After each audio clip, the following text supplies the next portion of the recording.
Hi guys, പത്തനംമാറ്റ സീരിയലിൻ്റെ ഒരു പുതുപുത്തൻ വിശേഷത്തിലേക്ക് എല്ലാവർക്കും സ്വാഗതം. വരാനിരിക്കുന്ന ഒരു അടിപൊളി എപ്പിസോഡ് വിശേഷത്തിലേക്കാണ് നമ്മൾ പോകുന്നത്.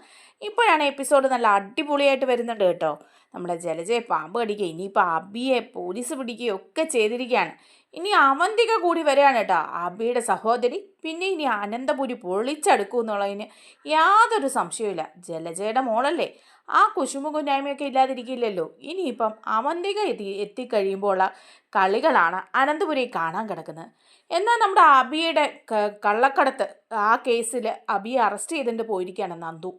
അതേസമയം നയനിയൊന്നും ഒരു വാക്ക് പോലും അവിടെ മിണ്ടുന്നില്ല കേട്ടോ. നവ്യാണെങ്കിൽ എടുത്തടിച്ച പോലെ പറയുകയാണ്. അതുപോലെ നന്ദുവിനെ തല്ലുകയൊക്കെ ചെയ്യുന്നുണ്ട് കേട്ടോ അബിയെ അറസ്റ്റ് ചെയ്യുന്നതിന്. അങ്ങനെ അബിയെ കൊണ്ടുപോയതിന് ശേഷം കുറ്റങ്ങളെല്ലാം തെളിഞ്ഞതിന് ശേഷം അബിയെ ജാമ്യത്തിലിറങ്ങി അബി വരികയാണ്. വന്നു കഴിയുമ്പോൾ നമ്മുടെ മുത്തശ്ശൻ അബിയെ ഒന്ന് ചോദ്യം ചെയ്യുന്നുണ്ട്. 4 എണ്ണം പൊട്ടിക്കുകയും ചെയ്യുന്നുണ്ട് കുത്തിന് പിടിച്ച്. അത് കണ്ടുകൊണ്ട് നമ്മുടെ നവ്യയും ജലജയൊക്കെ ഇങ്ങനെ നോക്കി നിന്ന് രോഷം പ്രകടിപ്പിക്കുകയാണ് ചെയ്യുന്നത് കേട്ടോ.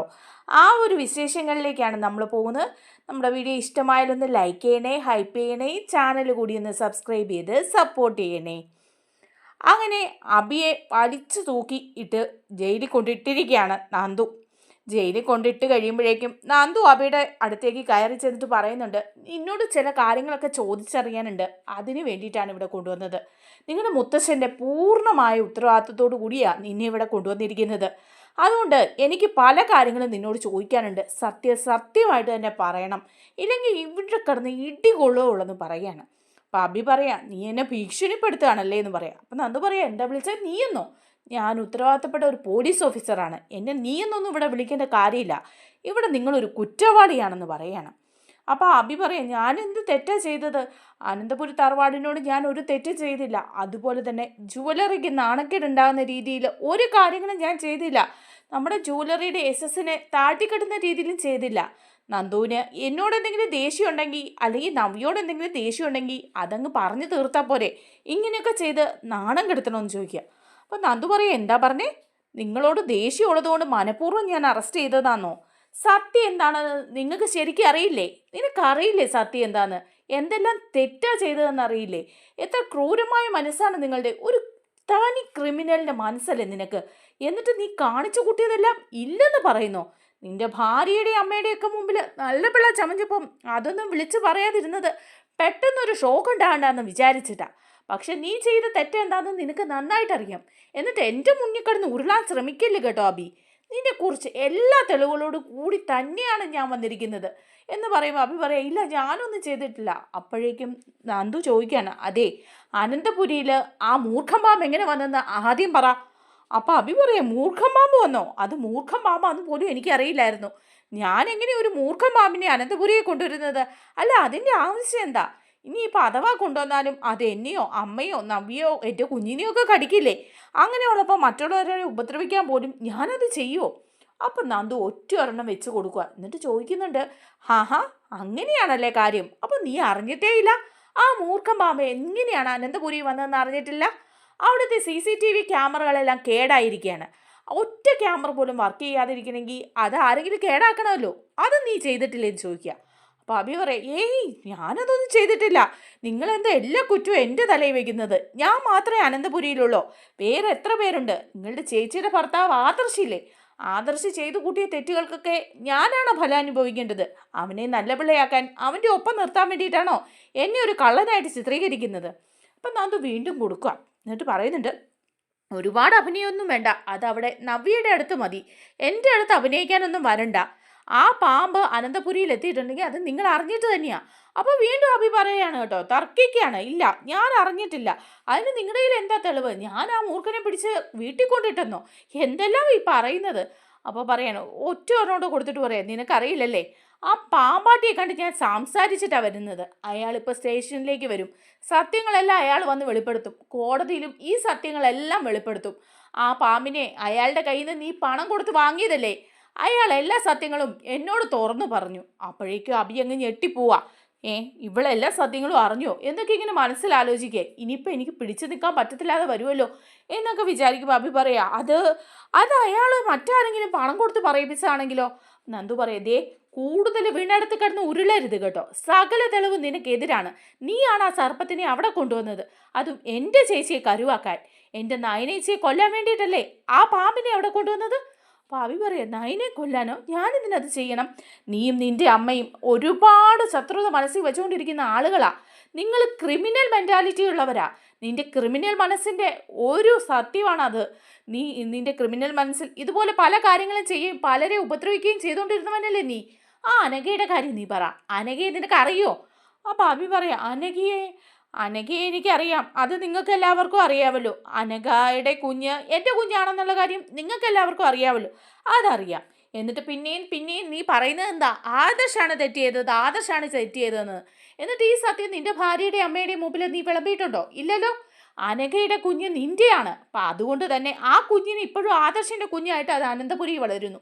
അല്ലെന്ന് ഒരു വാക്ക് നീ പറഞ്ഞിട്ടുണ്ടോ? എല്ലാവരും ആദർശേട്ടൻ്റെ അലയിൽ കുറ്റം ചുമത്തിയപ്പം അല്ലെന്ന് പറഞ്ഞിട്ടുണ്ടോ? ഇപ്പോഴും നിന്റെ അമ്മയും ഭാര്യയും ഒക്കെ ആദർശേട്ടനെ നാഴികയ്ക്ക് 40 വട്ടം കുറ്റം പറയുമ്പം അങ്ങനെ പറയരുതെന്ന് പറഞ്ഞിട്ടുണ്ടോ? ചന്തുമോളെ ഉപദ്രവിക്കുമ്പം ഉപദ്രവിക്കരുതെന്ന് പറഞ്ഞിട്ടുണ്ടോ? സ്വന്തം ചോരയിൽ പറഞ്ഞ കുഞ്ഞല്ലേ ചന്തുമോള്. എന്നിട്ട് ഒരു അനാഥ കുട്ടിയെ പോലെ അത് അവിടെ നിൽക്കുമ്പോൾ നിന്റെ ഭാര്യയും അമ്മയും അതിനെ ഉപദ്രവിക്കുമ്പം മാറ്റി നിർത്തുമ്പം ഒരു വാക്ക് നിനക്ക് പറയാൻ തോന്നിയിട്ടുണ്ടോ? ഇല്ലല്ലോ. അതാ നിന്റെ മനസ്സ്, നിന്റെ ദുഷ്ട മനസ്സ്. പോരാത്തതിന് ആ പാവം പെൺകുട്ടി അനഘയോട് നീ ചെയ്ത ക്രൂരതയൊന്നും പറയണ്ട. അന്ന് മുത്തശ്ശനോട് എല്ലാ സത്യങ്ങളും തുറന്നു പറയുമെന്ന് അനഘ പറഞ്ഞപ്പോൾ നീയും നിന്റെ ഗുണ്ടകളും കൂടി എത്തി അനഘയെ ഈ അവസ്ഥയിലാക്കി. ഈ കോമ സ്റ്റേജിൽ ആ പെൺകുട്ടി കിടക്കുന്നതിന് കാരണം നീയാണ്. അതുപോലെ ദേ ഇപ്പോഴും അവളെ കൊല്ലാൻ ശ്രമിച്ചത് നീയല്ലേ എന്ന് ചോദിക്കുക. അപ്പോഴേക്കും അഭി പറയും, എന്തല്ലേ ഈ പറയുന്നത്? അനഘയ്ക്ക് നേരത്തെ തന്നെ അസുഖമുള്ളതല്ലേ, പിന്നെ ഈ കോമ സ്റ്റേജിലായതിൻ്റെ കാരണക്കാരൻ എങ്ങനെ ഞാനാവും?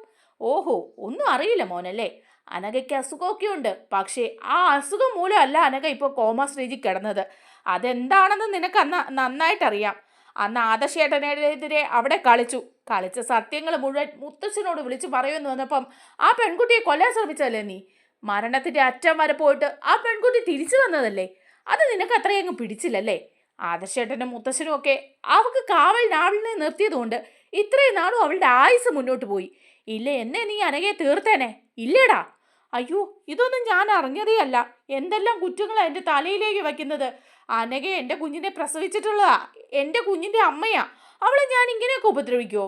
അപ്പം നന്ദു ഓരോന്നോടെ കൊടുക്കുക. എന്താടാ പറഞ്ഞത്? നീ അവളെ ഇങ്ങനെയൊക്കെ ഉപദ്രവിക്കുമെന്ന്? ആ പെൺകുട്ടിയോട് നീ ചെയ്ത ക്രൂരതകൾക്ക് എന്തെങ്കിലും കണക്കുണ്ടോടാ? അതിനുശേഷം ഇപ്പോൾ അവള് എങ്ങാനും സംസാരിച്ചു പോയാലോ എന്നോർത്ത് മുഖത്തെ തെളിച്ചവും പ്രസന്നതയൊക്കെ കണ്ടപ്പം അവിടെ കഴുത്തിന് കുത്തിപ്പിടിച്ചല്ലേ നീ? കൊല്ലാൻ ശ്രമിച്ചതല്ലേ? അവിടെ ഉണ്ടായിരുന്ന ആ ഓമന ചേച്ചി കാര്യങ്ങൾ പറഞ്ഞു. അഭിസാറ് മാത്രമാണ് അവിടെ വന്നതെന്നും പറഞ്ഞു. നീ അല്ലടാ അത് ചെയ്തത്. ഡോക്ടർമാർ പരിശോധിച്ചതിന് ശേഷം റിപ്പോർട്ട് പറഞ്ഞിട്ടുണ്ട് ആ പെൺകുട്ടിയെ കൊല്ലാൻ ആരോ കഴുത്തിന് കുത്തിപ്പിടിച്ചെന്ന്. അത് നീയല്ലേ ചെയ്തത്, വേറെ ആരുമല്ലല്ലോ. നിന്നെ എന്താ ചെയ്യേണ്ടതെന്നറിയാവോ? ഒരു കൊലപാതക ശ്രമമാണ് നീ അവിടെ നടത്തിയത്. 1 അല്ല 2. അനന്തപുരിയിൽ എൻ്റെ ചേച്ചി നയനയെ കൊല്ലാൻ ശ്രമിച്ചത്, അതുപോലെ തന്നെ അനഘയെ കൊല്ലാൻ ശ്രമിച്ചത്. നിന്റെ മനസ്സ് ഇത്രയ്ക്ക് ക്രൂരമായി പോയല്ലോടാ. ഇത്രയൊരു വിഷജന്തുവാണല്ലോ നീ അനന്തപുരിയിലെ ആ നല്ല മനുഷ്യരോടൊപ്പം ജീവിക്കാൻ അർഹതയില്ലാത്തവനാ. അതുപോലെ ആ ജ്വല്ലറിയിൽ ഈ കള്ളത്തരം മുഴുവൻ നടത്തി മുത്തശ്ശൻ കേസ് തന്നിട്ട് അന്വേഷിക്കാൻ വന്ന് SIയെ മാറ്റിച്ചത് വരെ നീയല്ലേ? അയാൾക്ക് പണം കൊടുത്ത് കേസ് ഒഴിവാക്കാൻ നോക്കിയതല്ലേ? സ്വർണ്ണ പണിക്കാരനെ സ്വാധീനിച്ചതല്ലേ? എല്ലാ തെളിവുകളും എൻ്റെ കയ്യിലുണ്ട്. ഇതൊക്കെ മതി അഭി. ഇതിൻ്റെയൊക്കെ സത്യം നീ തുറന്ന് പറയണം. നീ ഞങ്ങൾക്ക് ഇതിൻ്റെയൊക്കെ മൊഴി നൽകണം. അതിനു വേണ്ടിയാണ് നിന്നെ ഞാൻ കൊണ്ടുവന്നത്. അപ്പം അഭി പറയുന്നുണ്ട്, എന്തായാലും ഞാൻ ചെയ്യാത്ത കാര്യങ്ങളും ചെയ്തെന്ന് ഞാൻ സമ്മതിക്കാനൊന്നും പോകുന്നില്ല. അതിനിപ്പോൾ നീ എന്ത് ചെയ്താലും. ഓഹോ, അങ്ങനെയാണല്ലേ എന്ന് പറഞ്ഞ് നന്ദു കൊടുക്കാണ്. നിന്നെ കൊണ്ട് പറയിപ്പിക്കാൻ എനിക്ക് അറിയടാ. നീ കൂടുതലൊന്നും സംസാരിക്കണ്ടെന്നൊക്കെ പറഞ്ഞ് ലോക്കപ്പിലിട്ട് നല്ല ചത കൊടുക്കുക നമ്മുടെ അഭിക്കിട്ടെ. ആ സമയത്താണെങ്കിൽ നമ്മുടെ നവ്യാണെങ്കിൽ അനന്തപുരിയിൽ തുള്ളിച്ചാടി നിൽക്കുക. അഭിയെ കൊണ്ട് നന്ദു പോയല്ലോ. അപ്പം ആ ഒരു ബഹളത്തിൽ അവിടെ നിന്നിട്ട് പറയുന്നുണ്ട് എല്ലാവരും ഇതിൻ്റെ ഫലമൊക്കെ അനുഭവിക്കും. നൈനെ, നീ ഉണ്ടല്ലോ, നിന്റെ ഭർത്താവിനെ രക്ഷിക്കാൻ വേണ്ടിയിട്ടാണ് അഭിയെ കരുവാക്കിയിരിക്കുന്നത്. ആ നന്ദുവും നീയും കൂടെ ചേർന്നല്ലേ ഇതെല്ലാം ചെയ്തത്. അതിൻ്റെയൊക്കെ ഫലം നീയൊക്കെ അനുഭവിച്ചില്ലെങ്കിൽ നോക്കിക്കോ. അഭിയെ ജാമ്യത്തിലിറക്കാൻ നോക്കണം. അമ്മേ, നമുക്ക് എങ്ങനെയെങ്കിലും അഭിയെ ജാമ്യത്തിലിറക്കണം എന്ന് ജലജയോട് പറയാം. അപ്പം ജലജ പറയുന്നുണ്ട്, ഞാൻ എന്ത് ചെയ്യാനാ മോളെ? ഈ വീട്ടിൽ ഒറ്റയൊരെണ്ണം നമുക്ക് സപ്പോർട്ടില്ല. നമ്മളെ കുറ്റപ്പെടുത്താനേ ആൾക്കാരുള്ളൂ. അഭി എങ്ങനെയെങ്കിലും തൊലഞ്ഞു പോട്ടെ എന്ന് വിചാരിക്കുന്നവരാ ഈ വീട്ടിലുള്ളവരെല്ലാം. പക്ഷേ നിന്റെ കുഞ്ഞിൻ്റെ അച്ഛനല്ലേ അവൻ. അവനെ രക്ഷിക്കേണ്ട ചുമതല നിലക്കില്ലേ? നിന്റെ അനിയത്തിയല്ലേ നന്ദു, അവളെ ചെന്ന് കണ്ട് കാര്യം പറഞ്ഞ് മനസ്സിലാക്കി അബിയെ പുറത്തിറക്കാൻ നോക്ക്. അപ്പോഴേക്കും ഉടനെ തന്നെ നവ്യ പറയുന്നുണ്ട്, ശരിയാ, ഞാൻ ചെന്ന് നന്ദുവിനെ കണ്ട് സംസാരിക്കാം, അവളോട് സംസാരിച്ചെല്ലാം മനസ്സിലാക്കാം, എന്നിട്ട് എങ്ങനെയെങ്കിലും അവനെ പുറത്തിറക്കാൻ ഞാൻ നോക്കാം. ഞാൻ പോയിട്ട് അവനെ കൊണ്ടേ വരുവുള്ളൂ, എല്ലാവരും കാത്തിരുന്നു, ഇതിന് പകരം ഞങ്ങൾ വീട്ടിയിരിക്കും എന്നൊക്കെ എല്ലാവരെയും വെല്ലുവിളിച്ചിട്ട് അവിടുന്ന് ചാടി തുള്ളി നവ്യ പോവാണ് പോലീസ് സ്റ്റേഷനിൽ. നവ്യ അങ്ങോട്ട് ചെല്ലുമ്പം കാണുന്നത് നന്ദു പിടിച്ചിട്ട് ലോക്കപ്പിലിട്ട് അബിക്കിട്ട് പൊതിരെ ചതയ്ക്കുന്ന. അത് കണ്ടോണ്ടാ നവ്യയില്ല, നവ്യക്കങ്ങ് ദേഷ്യം വരിക. അവിടെ ചെന്ന് നന്ദു എന്താ ഈ കാണിക്കുന്നതെന്ന് ചോദിക്കുക. അപ്പം നന്ദു തിരിഞ്ഞു നിന്നിട്ട് പറയാം, ആഹാ വന്നോ, എന്താ ഇവനെ ജാമ്യത്തിൽ ഇറക്കാൻ വന്നതാണോ അതോ ഭർത്താവിനെ കൈയോടെ കൂട്ടിക്കൊണ്ട് പോകാൻ വന്നതാണോ എന്ന് ചോദിച്ച് ഇറങ്ങിച്ചില്ല. അപ്പോഴേക്കും നവ്യ അങ്ങോട്ട് ചീറ്റിക്കൊണ്ട് ചെല്ലുക. എന്നിട്ട് പറയാ, എന്താ നീ കാണിക്കുന്നത്? നിനക്ക് എന്നോട് എന്തെങ്കിലും ശത്രുതയുണ്ടെങ്കിൽ എന്നോട് തീർത്താൽ പോരെ? പാവ അബി എന്തിനാ കരുവാക്കുന്നത്? ആ വീട്ടിലൊരു കരിയേപ്പില പോലെ അബി ജീവിക്കുന്നത്. എല്ലാവരും അവനെ താഴ്ത്തിക്കെട്ടി കൊണ്ടുവരിക. എനിക്ക് എല്ലാ കാര്യങ്ങളും മനസ്സിലാവുന്നുണ്ട്. എന്നിട്ടിപ്പോൾ പാവത്തിനെ ജയിലിലിട്ട് അടച്ച് തീർക്കാനാണോ നിങ്ങളുടെ ശത്രുത? അപ്പോഴേക്കും നന്ദു പറയാം, ചേച്ചി ഒന്നും അറിയാതെയാ, കാര്യങ്ങളൊന്നും അറിയാതെ തന്നെയാണ് സംസാരിക്കുന്നത്. ചേച്ചി എന്തെന്ന് വിചാരിച്ചാ ഇപ്പോൾ സംസാരിക്കുന്നത്? നീ എന്താ പറയുന്നത്? അബി എന്താ ചെയ്തത്? ജുവലറിയിൽ കുറച്ച് സ്വർണം ഓർണമെന്റ്സ് ആക്കി മാറ്റി. അത് കള്ള സ്വർണ്ണമാണെന്ന് നിങ്ങളും അതുപോലെ തന്നെ ആ ആദർശമൊക്കെ പറയുന്നതല്ലേ? ആ ഒരു തെറ്റ് ചെയ്തതിൻ്റെ പേരിലാണോ അവനെ കൊണ്ടിട്ട് തല്ലുന്നത്? അത് എന്തുമാത്രം തെറ്റാ ചെയ്തത്? അവിടെയാണെങ്കിൽ ജുവലറിയിൽ അവനെ ഇകഴ്ത്തിക്കെട്ടി അവന് ശമ്പളം പോലും മര്യാദയ്ക്ക് കൊടുക്കാറില്ല. പിന്നെ അവനെ ജീവിക്കണ്ടേ? അതുകൊണ്ട് ചെറിയ കള്ളത്തരങ്ങളൊക്കെ ചെയ്തു. അതുകൊണ്ട് ജുവലറിക്കോ മറ്റുള്ളവർക്കോ ഒന്നും ഒരു ദോഷവും ഉണ്ടായിട്ടില്ലല്ലോ, ലാഭമല്ലേ ഉണ്ടായിട്ടുള്ളൂ. അപ്പോഴേക്കും നന്ദു പറയേ, ഓഹോ, ലാഭമേ ഉണ്ടാക്കിയിട്ടുള്ളൂ അല്ലേ അബി? അവിടെ ഈ കള്ളത്തരം നടത്തി ഇവൻ എത്ര ലക്ഷം രൂപ സമ്പാദിച്ചു? ആ മൂർത്തീസ് ജ്വല്ലറിയുടെ ഉടമസ്ഥനായ അനന്തമൂർത്തി സാറ് നൽകിയ പരാതിയിലാണ് ഞാൻ അന്വേഷണം നടത്തിയത്.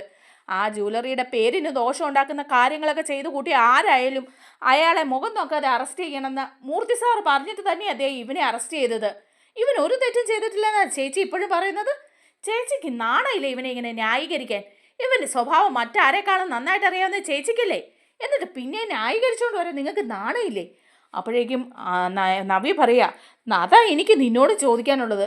നിനക്ക് ആദർശേട്ടനെയും നയനെയും നല്ലവരാക്കി ചിത്രീകരിക്കണമെങ്കിൽ നീ ഇതല്ല ചെയ്യേണ്ടത്. അതുപോലെ നിന്നെ സപ്പോർട്ട് ചെയ്യാമെന്ന് അവർ പറഞ്ഞിട്ടുണ്ടായിരിക്കും അനിയെ വിവാഹം കഴിക്കാൻ. അനിയോടുള്ള ഇഷ്ടം കൊണ്ടല്ലേ നീ അവിടെ കയറി ഇറങ്ങുന്നത്? ഇനിയിപ്പം അനന്തപുരിയിലെ മരുമകളായിട്ട് വരാമെന്നായിരിക്കും നിന്റെ ഭാവം. അതിന് ഒത്താശ ചെയ്തു തരാമെന്ന് ആദർശ നയനെ നിന്നോട് പറഞ്ഞിട്ടുണ്ടായിരിക്കും. അതിൻ്റെ പ്രതിഫലമായിട്ടാണോ അബിയെ എന്നെയൊക്കെ ഇങ്ങനെ കുരുക്കുന്നത്? അപ്പോഴേക്കും നന്ദു പറയാം, ചേച്ചി ഇതേ ആവശ്യമില്ലാത്ത കാര്യങ്ങൾ നീ പറയരുതെന്ന് പറയാൻ. അപ്പം നവ്യ പറയാം, എന്താ ആവശ്യമില്ലാത്ത കാര്യങ്ങൾ? നീ ആ അനാമിയെ അവിടെ നിന്ന് ഇറക്കി വിട്ടിട്ട് ഇനി അനിയുടെ ഭാര്യയായിട്ട് അവിടെ കയറാനല്ലേ നോക്കിയിരിക്കുന്നത്? നന്ദു, നീ ഒരു കാര്യം ഓർത്തോ, ആരൊക്കെ സപ്പോർട്ട് ചെയ്താലും ഞാൻ നിന്നെ സപ്പോർട്ട് ചെയ്യില്ല. നീ അവിടെ മരുമകളായിട്ട് വന്ന് കയറിയേ ഇല്ല, അത് ഓർത്ത് നീ ഇരിക്കേണ്ട. അപ്പം നന്ദുവിനങ്ങ് ദേഷ്യം വരുക. ചേച്ചി എൻ്റെ മുന്നിൽ നിന്ന് പോകുന്നത് നല്ലത്. ഇവന് വേണ്ടി വക്കാലത്ത് പറഞ്ഞുകൊണ്ട് ഇവിടെ വരരുത്. ഈ ദുഷ്ടപിശാചി ചെയ്തു കൂട്ടിയ കാര്യങ്ങൾ എന്തൊക്കെയാണെന്ന് ചേച്ചി അറിയുകയാണെങ്കിലുണ്ടല്ലോ, ഇപ്പം ഞാൻ ഒന്നും പറയുന്നില്ല. താമസിക്കാതെ ചേച്ചി എല്ലാ വിവരങ്ങളും അറിയും. അപ്പോൾ മതി, കോടതിയിൽ ഞാൻ എല്ലാ തെളിവുകളും സമർപ്പിച്ചോളാം. ചേച്ചി ഇവിടുന്ന് ഒന്ന് പോകുന്നുണ്ടോ? എന്തായാലും ഇവനെ ജാമ്യത്തിൽ വിടില്ലെന്ന് പറയാൻ. ഓഹോ, അപ്പോൾ അബിയെ നീ ഇറക്കി വിടില്ലല്ലേ? ഇല്ല, ഇറക്കി വിടില്ല. ഇവിടുന്ന് ഇറങ്ങി പോകുന്നതാ ചേച്ചിക്ക് നല്ലത്. ഇല്ല, ചില സത്യങ്ങളൊക്കെ ചേച്ചി അറിയേണ്ടി വരും. പെട്ടെന്ന് തന്നെ ഇവിടുന്ന് ഇറങ്ങിപ്പോക്കോളാൻ പറയാം. അങ്ങനെ സ്റ്റേഷനിൽ നിന്ന് ആകെപ്പാടെ നാടൻ കിട്ട് നവ്യ അങ്ങ് ഇറങ്ങിപ്പോവാം. നവ്യക്ക് നല്ല ദേഷ്യമല്ലേ. നവ്യ അവിടെ ചെന്നിട്ട് ആകെ വിഷമിച്ച എല്ലാവരുടെയും മുമ്പിലൂടെ പോകുമ്പം മുത്തശ്ശി ചോദിക്കുക, നവ്യൊന്ന് നിന്നേ, എന്തിയേ അബിയെ ഇറക്കാൻ പോയിട്ട് നന്ദു അബിയെ വിട്ടില്ലേ എന്ന് ചോദിക്കുകയാണ്. അപ്പോഴേക്കും ഉടനെ പറയാ നവ്യ, അത് വിട്ടാലും വിട്ടില്ലല്ലോ, ആർക്കും ഒന്നും ഇല്ലല്ലോ. ഈ വീട്ടിലാർക്കും അവൻ ജയിലിൽ കിടക്കുന്നതിന് വിഷമമൊന്നും ഇല്ലല്ലോ. പിന്നെ എന്തിനാ ഇങ്ങനെയൊരു ചോദ്യം? വിടണ്ട, അവൾ വൈരാഗ്യം മുഴുവൻ തീർക്കട്ടെ എന്നൊക്കെ പറഞ്ഞ് തുള്ളിച്ചാടി കയറി പോവാം. അപ്പോൾ ദേവയാനി അവിടെ നിന്നിട്ട് പറയുന്നുണ്ട് നയനോട്, മോളെ, നിന്നോട് അവൾക്ക് ദേഷ്യം അവനെ അറസ്റ്റ് ചെയ്തുകൊണ്ട് പോയതിന്. ഏതായാലും നന്ദു അവനെ വിട്ടില്ലല്ലോ, അത് നന്നായി. അവനെ വിടുമോയെന്ന് എനിക്കൊരു പേടിയുണ്ടായിരുന്നു. അവൻ ചെയ്തു കൂട്ടിയ തെറ്റുകൾക്കെല്ലാം അവൻ ശിക്ഷ അനുഭവിക്കണം. അവൻ സത്യങ്ങളൊക്കെ അവിടെ കിടന്ന് വെളിപ്പെടുത്തട്ടെ. നവ്യെ പോന്നും അറിയാഞ്ഞിട്ടല്ലേ ഈ തുള്ളുന്നത്. അറിയുമ്പോൾ അവൾ എന്താ ചെയ്യാൻ പോകുന്നതെന്ന് നമുക്കും അറിയാമല്ലോ എന്ന് പറയാം. അങ്ങനെ നവ്യ കയറി ചെല്ലുമ്പോഴേക്കും ജലജ നവ്യെ വിഷമിച്ചിങ്ങനെ റൂമിൽ നിൽക്കുക. ജലജ അങ്ങോട്ട് ചെല്ലുക. എന്നിട്ട് ജലജ പറയാ, നീ ചെന്നിട്ടും നന്ദു വിട്ടില്ലല്ലേ എന്ന് ചോദിക്കുക. അപ്പം നവ്യ പറയുന്നുണ്ട്, ഇല്ല, അവൾ വിട്ടില്ല. അവൾ നല്ല ദേഷ്യത്തിലാണ്. ആ ആദർശൻ നയനെയും അതുപോലെ അവളെ ചേർത്ത് വെച്ചിരിക്കുക. അപ്പോഴേക്കും ജലജ പറയാം, ശരിയാ, അനിയെ വിവാഹം കഴിച്ച് കൊടുക്കാമെന്ന് പറഞ്ഞിട്ട് എന്തായിരിക്കും, അതുകൊണ്ടാ അവള് ഇങ്ങനെ ആ കൂട്ടത്തിൽ നിന്ന് ഇതിനൊക്കെ കൂട്ടു നിൽക്കുന്നത്. അപ്പം നവ്യ പറയാം, ഇല്ല, ഒരിക്കലും നന്ദു അനിയുടെ ഭാര്യയായിട്ട് അനന്തപുരിയിലേക്ക് വരില്ല, അതിന് ഞാൻ സമ്മതിക്കില്ല. അപ്പോഴേക്കും ജലജ പറയാ, ഇനിയിപ്പം നിന്റെ സമ്മതമൊക്കെ എന്തിനാ, ബാക്കി എല്ലാവരും സമ്മതിച്ച മട്ടല്ലേ, ജാനകി ഒറ്റക്കാലിൽ നിന്നാ. ഇപ്പം ജാനകിയും കുറച്ചൊക്കെ അയഞ്ഞിട്ടുണ്ട്, നന്ദു വരുന്നതിലും അവൾക്ക് വലിയ പ്രയാസമൊന്നുമില്ല, അതങ്ങ് നടക്കും. നമ്മളൊക്കെ ഇവിടെ ഒറ്റപ്പെടും, അല്ലെങ്കിലും നമ്മളൊക്കെ ഒറ്റപ്പെടേണ്ടവർ തന്നെയാണല്ലോ. അപ്പോൾ നവ്യ പറയാം, ഒറ്റപ്പെടേണ്ടവരാണേലും അല്ലെങ്കിലും എന്താ ചെയ്യേണ്ടതെന്ന് എനിക്കറിയാം.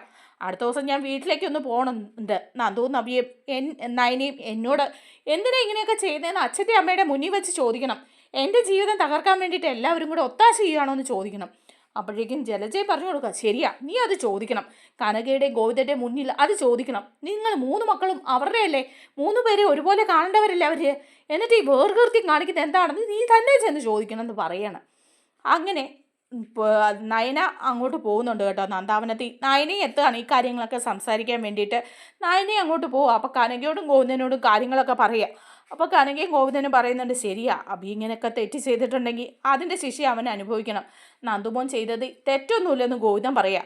അപ്പോൾ തന്തു പറയുന്നുണ്ട്, ഒരു തെറ്റുമില്ല, നവ്യേച്ചി അതിൻ്റെ പേരിൽ എന്തൊക്കെ ഉറഞ്ഞു തുള്ളിയാലും അഭിയെ ഞാൻ വെറുതെ വിടുകയൊന്നുമില്ല. അതുപോലൊരു ദുഷ്ടപിശാചിനെ വെറുതെ വിടാൻ പറ്റില്ല, അവനെപ്പോലുള്ളൊരു സമൂഹത്തിന് തന്നെ ദോഷമെന്ന് പറയാം.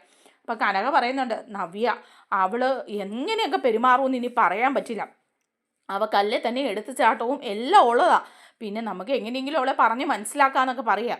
അപ്പം നയന പറയുന്നുണ്ട്, ഇല്ല, നവ്യേച്ചി ഒരിക്കലും പറഞ്ഞാൽ മനസ്സിലാകുന്ന തരവൊന്നുമല്ല, നവ്യേച്ചിയുടെ സ്വഭാവം അമ്മയ്ക്കും അച്ഛനും ഒക്കെ നന്നായിട്ട് അറിയാമല്ലോ, സാരില്ല, എന്തായാലും അഭി ചെയ്ത തെറ്റിൻ്റെ ശിക്ഷ അവൻ അനുഭവിക്കണം. ഇങ്ങനെയൊക്കെ പറഞ്ഞ് അവരവിടെ നിൽക്കുന്ന സമയത്ത് അങ്ങോട്ട് വരികയാണ് നമ്മുടെ നവ്യ. അവി ചാടിത്തുള്ളി വന്നിട്ട് പറയാം, ഹോ, എല്ലാവരും കൂടെ ഒത്തുകൂടിയിട്ടുണ്ട്, എനിക്കെതിരെ കരുക്കൾ നീക്കാനായിട്ട് ഗൂഢാലോചന നടത്തുകയായിരിക്കും 3 പേരൂടെ അല്ലേ, നിങ്ങൾ 2 പേരും കൊള്ളാം എന്ന് പറയുമ്പോൾ നന്ദു പറയാം, ചേച്ചി ആവശ്യമില്ലാത്ത കാര്യങ്ങളൊന്നും സംസാരിക്കാനുണ്ടെങ്കിൽ ഇങ്ങോട്ട് വരേണ്ട കാര്യമില്ല, വേറെന്തെങ്കിലും ആവശ്യത്തിനോ അച്ഛനോ അമ്മയെ കാണാനാണെങ്കിൽ വന്നാൽ മതി, അബിയുടെ കാര്യം സംസാരിക്കാൻ ഇങ്ങോട്ട് വരണ്ടെന്ന് പറയാം. അപ്പം നവ്യ പറയാം, ശരിയാ, അബിയുടെ കാര്യം സംസാരിക്കാനാണെങ്കിൽ ഞാൻ ഇങ്ങോട്ട് വരണ്ട, ഞാൻ വരുന്നുമില്ല, പക്ഷെ ഒരു കാര്യം നിങ്ങൾ ഓർത്തോ, അബിയെ എന്തെങ്കിലും സംഭവിച്ചാൽ ഉണ്ടല്ലോ, ഞാൻ എന്താ ചെയ്യാൻ പോകുന്നതെന്ന് അറിയില്ല. അബിക്ക് ജാമ്യം കൊടുക്കാതെ അവനെ കുറ്റവാളിയായിട്ട് ജയിലടയ്ക്കാൻ അതിൻ്റെ ഭാവങ്കി ഉണ്ടല്ലോ, അല്ലേലും നിന്നെപ്പോലെയൊക്കെ 2 അനിയത്തിമാരുണ്ടായി പോയതാ എൻ്റെ ഏറ്റവും വലിയ നാശം. ചെറുപ്പം മുതലേ എനിക്ക് നാശമാണ് നിങ്ങൾ 2 പേരും. ഇവള് എനിക്ക് ശല്യമായിരുന്നെന്ന് പറയാണ് നയനെ കാണിച്ചിട്ട്.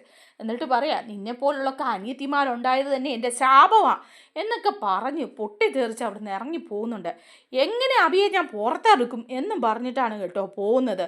അങ്ങനെ വീട്ടിൽ ചെന്ന് വീണ്ടും ജലജയുമായിട്ടൊക്കെ സംസാരിക്കുക ഇക്കാര്യങ്ങൾ. ജലജയാണെങ്കിൽ നല്ല എരിവ് കയറ്റി കൊടുത്തോണ്ടേ ഇരിക്കുക.